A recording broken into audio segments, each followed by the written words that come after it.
You know, the great thing about being an adult is you can say no. You can say hell no. But when you're a kid, you're at the will of your parents. You're at the will of your older brothers and sisters. Your life is navigated by whatever they want to do. Face it, you're an accessory to their lives. Your opinion isn't wanted, nor is it needed. You're a kid. I was in the middle of a 1,000-piece puzzle of Cape Cod. Everything was laid out on the kitchen table strategically. I was working on a large space between Hyannis and Buzzards Bay when I was rudely interrupted by Patty, who convinced my mother she needed to go to Bradley's immediately. So we loaded into my mother's yellow Granada, Patty, Jackie, Mosey, Kathy, and myself. And outside of the constant skirmish to control the radio dial, nothing really happened on the way. But when we pulled into the parking lot, my mother got a parking spot. And like she does every time, she said, "Thank you, God." God was responsible for everything in her eyes. It's to be noted, since the time I was able to walk, I didn't walk anywhere. I pretty much lightly jogged my way through life. I had a sense of urgency with everything I did. Everybody jumped out of the car and followed Patty. And I was running, trying to catch up. And all of a sudden, the station wagon that was backing up, it hit me. It knocked me to the side, straight to the ground. The tire was right next to me. Laying on the ground, the driver stopped abruptly. It almost crushed me. I was immediately knocked out. I went into a dreamlike state, and I woke up in a car with an Indian family. I floated outside of my body. I heard their soft voices. There was exotic smells. Felt like I was in heaven. I was floating. I woke to my mother frantically yelling my name. My family didn't even realize that I was gone for at least what seemed like 10 to 20 minutes. I felt like I'd be better off if I just drove away with this nice Indian family and started a life with them. Patty was taking over. My mother hugged me and she thanked the family. And as we were walking towards the glass doors of Bradley's, there was Patty, arms folded, shaking her head, angry because the attention had been taken off of her for 2 seconds. Mrs. Nitzen, she was generous enough to offer her garage as a place for Patty to rehearse. It was a place of peace and quiet. Mrs. Nitzen could mold Patty into a star. God rest my father. He's probably still angry, up there in heaven somewhere. The fact that Patty sold my father's golf clubs via the Brockton Enterprise classified section to cover the cost of materials and labor for the hardwood floors that were installed in Mrs. Nitzen's garage.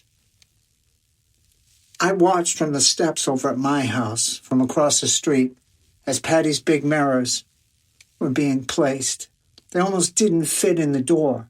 It took 3 men, Mark, Waylon, and my brother Jackie, to wrangle these big mirrors into the garage. You have to realize something.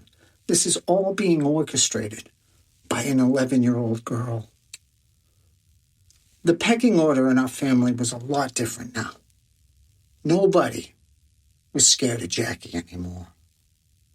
I used to come home from school and have to fight my brother almost every day. And then, God forbid, I had friends over, I would have to fight my friends. But Jackie had taken a back seat. He had taken a back seat to Patty. Nobody was worried about Jackie anymore. They were concerned about Patty and what she was going to do. And the tide had definitely shifted when Jackie went to Patty's room and asked her for a job doing security.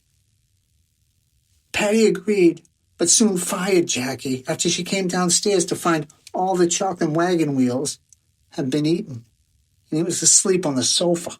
He was supposed to be guarding her. Well, she was getting her rest.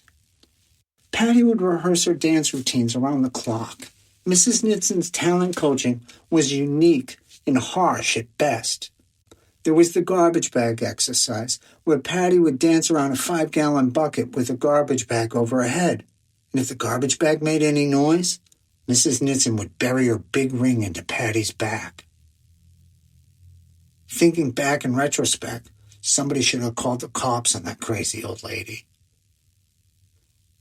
Mrs. Nitson, she would make Patty smile for an hour at a time, a constant smile. She said it was for her fans, especially on stage. She would be in so much pain, her poor little cheeks. She'd come home and we'd have to put 2 Italian ices on her cheeks.